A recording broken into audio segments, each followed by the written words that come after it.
Hai, Assalamualaikum dan selamat sejahtera. Baiklah, pelajar-pelajar, pada kali ini cikgu akan terangkan tentang dokumen iaitu invoice. Okey, apa itu invoice?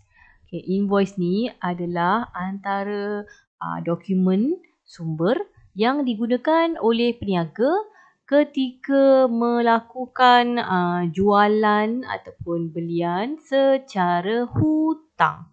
Bila berhutang ataupun secara kredit, maka dokumen sumber ini iaitu invoice yang akan digunakan. Baiklah, kalau kita lihat di sini, pertama kita kena pasti dulu soalan. Soalan ini yang saya buat, kita adalah Kora Moda Enterprise. Kita adalah sebagai Kora Moda Enterprise. Jadi kita lihat di mana kedudukan nama kita. Kedudukan nama kita berada di bawah. Bila nama kita berada dekat bawah, maksudnya kita adalah pembeli.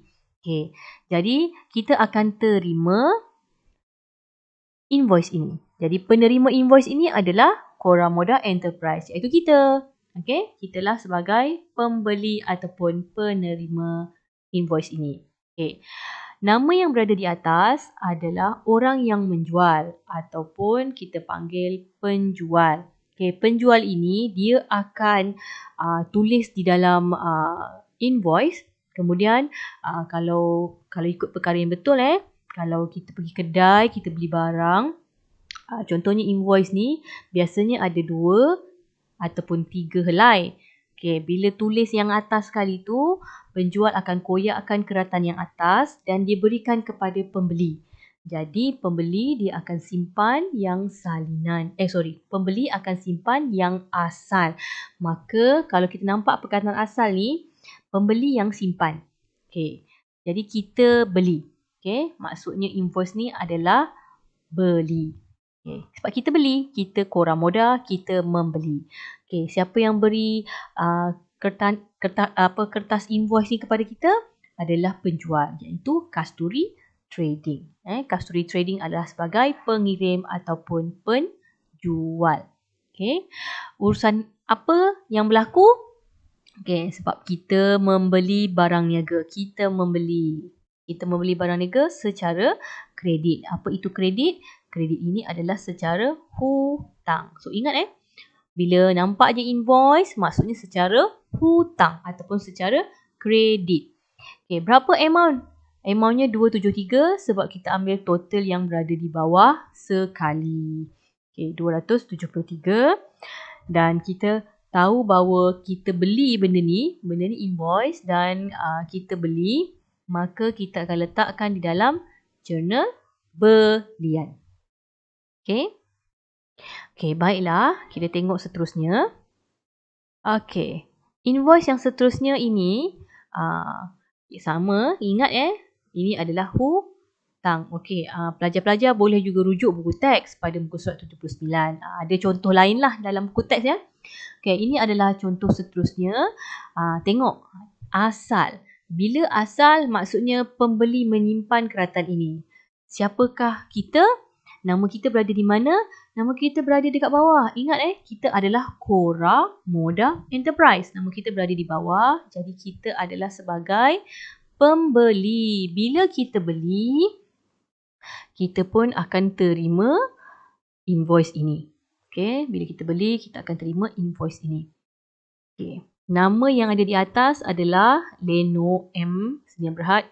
Leno ini adalah sebagai seorang penjual. Jadi Leno ni dia akan memberikan kita kertas invoice ni. Dia akan kirimkan barang kepada kita dan dia akan memberikan invoice ini. Atas tujuan apa?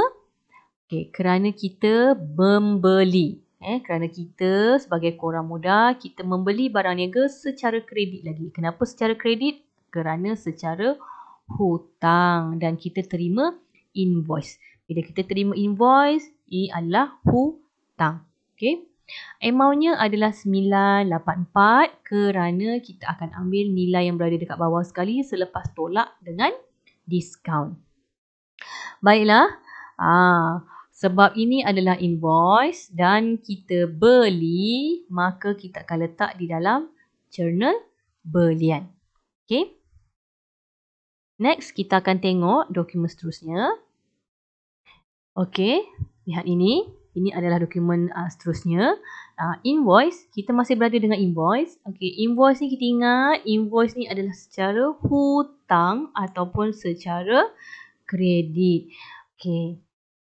Kita ingat balik nama kita adalah Kora Moda Enterprise. Pada kali ini, kita berada di atas. Maksudnya kita adalah penjual. Bila nama kita berada di atas, kita penjual. Penjual dia akan simpan sendiri ke ratan invoice yang bahagian salinan. Maka kitalah pengirim. Kora Moda pengirim sebab Kora Moda dia menjual. Okey, apabila menjual, jual kepada siapa?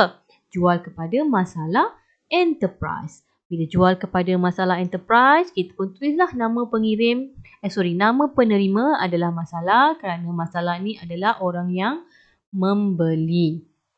Okay, kalau tadi asal kita jual, kalau tadi asal kita beli daripada orang lain, kali ni kita dapat pula yang salinan kerana kita telah menjual kepada orang. Yang bahagian asal kita dah koyakkan, kita beri kepada Masalah. Jadi yang salinan yang kita simpan sendiri. Okey, urus niaga ini untuk tujuan apa? Sebagai menjual. Okey, sebagai menjual. Kerana nama kita berada di atas, jadi kita jual. Menjual barang niaga secara kredit. Kenapa kredit? Sebab ini adalah invoice dan ia adalah secara hutang. Okey. Amount di sini adalah 584 kerana kita akan ambil nilai yang berada di bawah sekali. Okey. Dan kerana dia ini adalah secara hutang dan kita gunakan invoice, kita tahu nama kita berada di atas, jadi kita jual, betul tak? Maka kita akan simpan di dalam jurnal jualan. Kita akan letakkan di dalam jurnal jualan. Okey. Apa kesimpulan yang kita boleh buat? Okey, pertama kita kena ingat nama penjual akan berada di atas. Yang kedua, nama pembeli akan berada di bawah. So, kita dapat soalan berkenaan dengan invoice. Benda pertama yang kita kena buat, okey, semak nama kita di mana. Kalau nama kita di atas, maknanya kita menjual. Jadi kita akan letakkan di jurnal jualan.